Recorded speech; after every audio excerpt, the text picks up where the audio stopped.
ازيكم يا نصور، اخباركم ايه؟ واخيرا شروط الايردروب بتاعت روك رابت نزلت، وكانوا بالظبط 3 شروط. اول شرط اللي انت تربط المحفظه بتاعتك ايا كانت بقى محفظه تون كيور، بيجيت والت، او اي محفظه انت رابط بيها اساسا البوت. وتاني حاجه عايزك تدفع رسوم قيمتها نص تون، يعني تقريبا 3 دولار، لكن كاتبين اللي هم هيرجعوا لك تاني. فانا بصراحه ما اعرفش طالما هيرجعوا لي تاني طب انا اصلا ليه بدفعها، لكن بسيطه يعني. ان شاء الله سعر العمله هيكون قوي يرضينا كلنا ويعوضنا على ال 3 دولار دول حتى لو ما رجعوش. وتالت خيار بيقول لك انضم لجروب التليجرام بتاعهم، وده طبعا سهل جدا. المشكله كلها دلوقتي انك ازاي هتدفع الرسوم، وايه افضل محفظه اقدر ادفع بيها الرسوم بالنسبه لدول محظوره والغير محظوره. فانا النهارده ان شاء الله هطلع اوضح كل الكلام ده. لكن قبل ما نبدا الفيديو ما تنساش تنورني في جروب التليجرام عشان بينزل عليه اخر الاخبار اول باول، ده غير طبعا اللي هو بينزل عليه الكومبوهات والشفرات بتاعه البوتات كلها، وبتنزل بسرعه كمان. فالجروب ده مهم جدا لازم تنضم فيه. وغير كده طبعا انا سايب اليوزر نيم بتاعي في التعليق المثبت في جروب التليجرام، لو عاوزت اي حاجه خش كلمني وما تتكسفش مني. وطبعا اللايك والاشتراك هنا في اليوتيوب بيفرق معايا جدا في صناعه المحتوى، بيحفزني وبيشجعني، فيا ريت ما تبخلش عليا بيهم. والنهارده ان شاء الله هتكلم عن افضل طريقه لدفع رسوم روك رابت.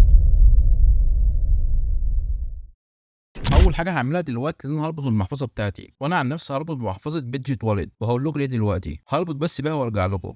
وخلاص دلوقتي انا ربطت محفظه بيجيت والت. طب ليه مثلا ما ربطتش بتون كيبر؟ خليك عارف ان الطريقه اللي هشرحها دي هي بتطبق على تون كيبر، مفيش اي اختلاف نهائي. بمعنى خليك عارف ان بيجيت والت نفس تون كيبر بالظبط، يعني اللي هشرحه على بيجيت والت هو اللي هشرحه على تون كيبر، نفس كل حاجه ونفس الرسوم اللي هتدفع. لكن انا فضلت بيجيت والت عشان انا اصلا معايا فيها فلوس، معايا فيها عملات دوجز، وبرضه محتاج برضه رسوم عشان احولها. فقلت بالمره خلاص اعمل الفيديو ده. زي ما انتم شايفين محفظه بيجيت والت عندي معايا فيها 9 دولار، لكن معايا بقيمه الدوجز، ولو جيت اعمل السواب عشان احولها لتون مش هينفع، هيقول لي ادفع رسوم. فكده كده اصلا محتاج ادفع رسوم في بيجيت والت اساسا. فقلت بالمره برضه ادفع رسوم روك رابت، فعشان كده ربطتها ببيجيت والت. لكن والله العظيم انا كنت هدفع الرسوم على تون كيبر عادي جدا يعني. فخليك عارف ان الطريقه واحده وهوريك دلوقتي في الفيديو. طيب دلوقتي نخش على المرحله الثانيه، ازاي احط في محفظه بيجيت والت تون او تون كيبر.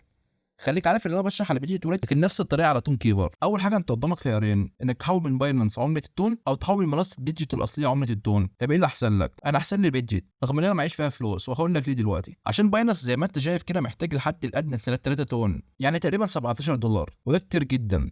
وفي نفس الوقت اللي رحت البيجيت هو الحد الادنى فيه 0.01 تون، وده قليل جدا. عشان كده قلت انا هستخدم منصه بيجيت عشان الحد الادنى فيها قليل جدا. كل اللي هعمله ان انا هحول يو اس دي تي من باينانس لبيجيت، وهوريكم دلوقتي ازاي. صح، وبعد ما احول يو اس دي تي لبيجيت هحولها لتون، وبعدها ابدا احولها لبيجيت والت، وهوريكم دلوقتي كله في الفيديو. اول حاجه خلينا انا هاخد محفظه الايداع بتاعه بيجيت عشان احول يو اس دي تي من باينانس. فانا اروح على خانه الاسيتس اللي تحت على اليمين، وادوس على كلمه اد فاندز، وادوس كلمه ديبوزيت كريبتو.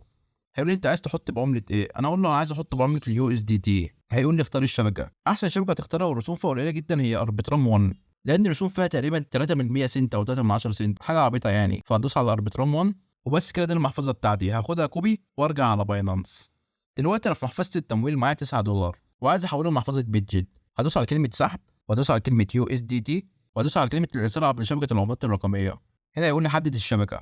هي ارخص رسوم 0.1، وده حاجه قليله جدا. فهدوس عليها وانا هعمل لاسك للعنوان اللي اخدته من بيجيت، وهنا بيقول لي الحد الادنى 5، انا هبعت 8. خليها 8.1 عشان يوصل لي 8 بالظبط. بعد كده ادوس على كلمه سحب وادوس على كلمه تاكيد، وخلاص حولت. لكن هو حاليا قيد المعالجه، فاول ما الفلوس توصل هعرفكم. ودلوقتي زي ما انتم شايفين عمليه مكتمله. هروح دلوقتي على محفظه بيجيت، زي ما انتم شايفين يو اس دي تي بقى معايا 8. دلوقتي بقى انا عايز احولهم لتون. هدوس على كلمه تريد اللي تحت في النص، وهتخش على زوج العمله اللي فوق اللي هو توني على اليو اس دي تي. هتختار توني على اليو اس دي تي. لو قلت اي حاجه تانية غير كده فتكتب تون، هيطلع لك توني على اليو اس دي تي، هتختارها وهتخليك على كلمه باي لان احنا عايزين نشتري تون. وتاني خيار اللي هو ماركت هتخليه ماركت. هو ممكن يكون عندك الليميت اوردر، لا انت خليه ماركت. وهتشد السهم ده للاخر اللي انا هشتري بال 8 دولار تون، وادوس على كلمه باي تون. بعد كده ادوس على كلمه كونفيرم.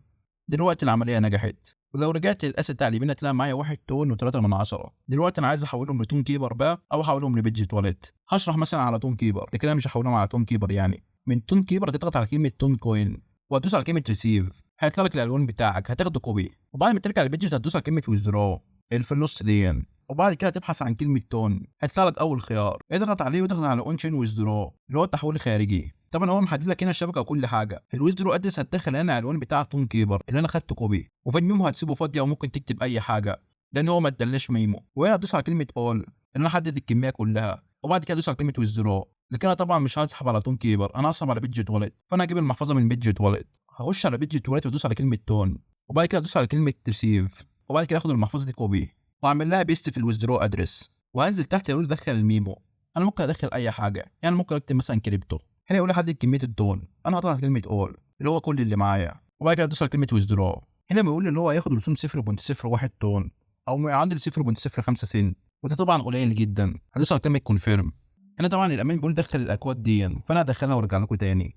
وهنا زي ما انتم شايفين مكتوب ويزدرو اوردر سبميتد، اللي هو خلاص العمليه نجحت. هرجع دلوقتي اخش على تون كيبر لو انا سحبت على تون كيبر، وهرجع اخش على بيدج تواليت لو انا سحبت على بيدج تواليت. لكن انا زي ما قلت لكم سحبت على بيدج تواليت، فدلوقتي هرجع لبيدج تواليت. وزي ما انتم شايفين على محفظه بيدج تواليت الفلوس خلاص وصلت 1.3885 تون، اللي هم بيعادلوا $7.89.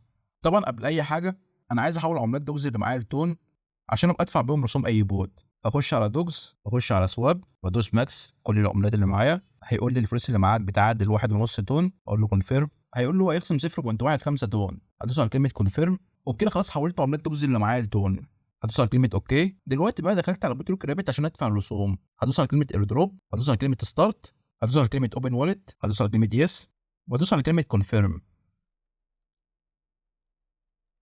ولو رجعت البوت تاني بيقول لي استنى 10 دقايق عقبال ما يراجعوا المعامله، فانا هستنى ال 10 دقايق واشوف هيقول لي ايه. زي ما انتم شايفين تقريبا ما كملتش 10 دقايق وجالي الرساله دي اللي هو مبروك انت دلوقتي مؤهل لتلقي السحب. وهخش برضو البوت عشان اتاكد. هتلاقي خانه الايردروب بشكلها اتغير وبقى مكتوب مكانها اليجابل. هتدوس عليها هتلاقي مكتوب كلمه كونكتد وضن وجونيت. دلوقتي بيقول انت بقيت مؤهل انك تتلقى السحب يوم 22. وبس كده. يا رب الفيديو يكون عجبك وفيدتك على قد ما اقدر. ولو عوزت اي حاجه كلمني على التليجرام، هتلاقي الرابط بتاعي في التعليق المثبت في الجروب بتاعنا. واشوفكم على خير الفيديو القادم.